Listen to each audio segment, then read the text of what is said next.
Good morning, good afternoon, or good night, and welcome to Command Power, the show in which we discuss all things Magic the Gathering with a focus on Commander. And today we have another episode in our Spoiler Spotlight series in which I talk about, well, spoilers and tell you what my thoughts are on them. But before that, just a quick reminder to click subscribe if you enjoy my videos. We're well on our way to 1 million subscribers and your support means everything to me. And today we're going to be talking about Vito, Fanatic of Aclazotz. For 2 colorless, 1 white and 1 black, it's a legendary creature vampire demon with flying, and whenever you sacrifice another permanent, you gain 2 life if this is the first time this ability is resolved this turn.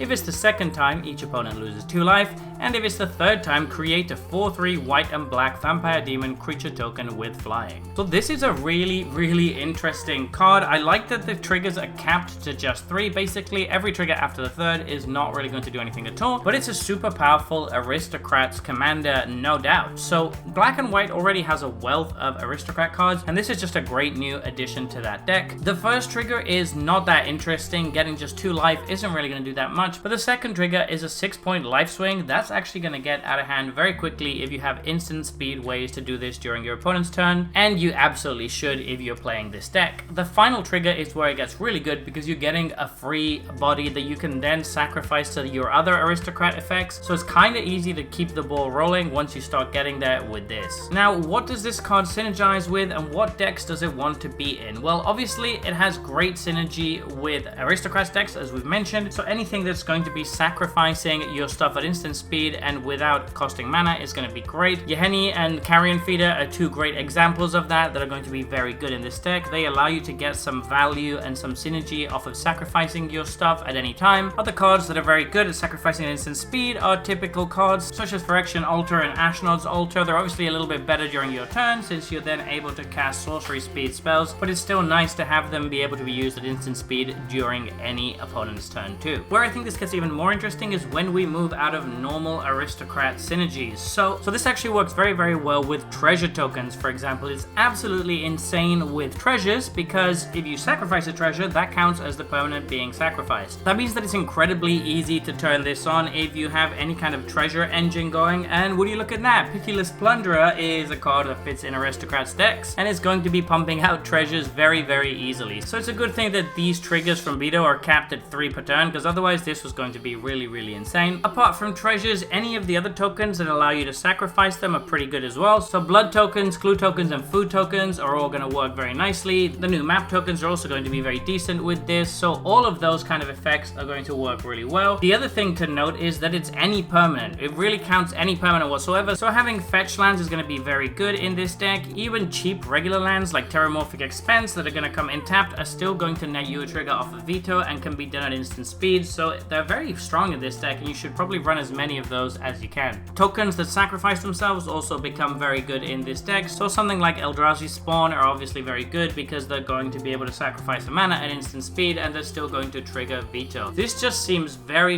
easy to build around, and you obviously have a lot of different angles you can take. You can actually build in a little bit of life gain synergy if you wanted there, but you don't really need to do too much to make this deck insane. Just make sure that you have a bunch of things that can be sacrificed, and just a regular aristocrat shell is probably going to make this a very powerful commander. So there you have it. Those have been my thoughts on this new spoiler. What do you think about this card? Please let me know in the comment section below. I read all comments and respond to all of them too. And if you enjoyed this video, don't forget to click like or subscribe. It really helps the channel, and until next time, take care.